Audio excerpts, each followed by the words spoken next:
નમસ્કાર મિત્રો, સ્વાગત છે તમારું અમારી YouTube channel Gujarat jobs and news. મિત્રો, આશા વર્કર બહેનો ને સરકારી કર્મચારી તરીકે નિમણૂક આપવા તેમજ માસિક વેતનમાં વધારો કરવા બાબત મહત્વના સમાચાર સામે આવ્યા છે.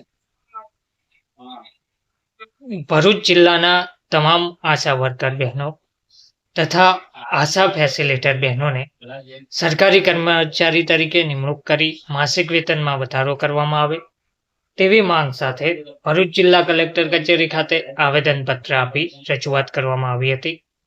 ગુજરાત સરકાર દ્વારા આશા વર્કર તથા આશા ફેસિલિટર બહેનોની નિમણૂક કરવામાં આવી છે.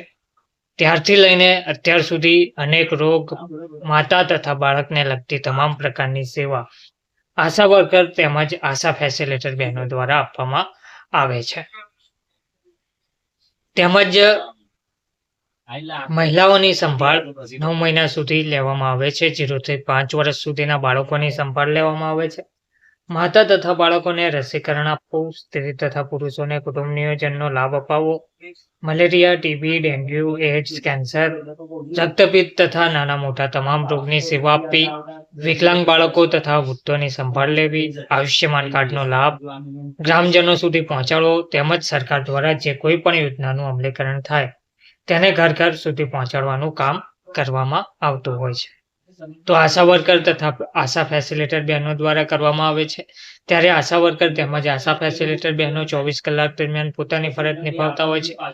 તેવામાં તમામ પ્રકારના સેવા કાર્ય માટે તેઓને માસિક વેતન વાઉચર પદ્ધતિ દ્વારા માત્ર 2000 રૂપિયા ચૂકવવામાં આવે છે.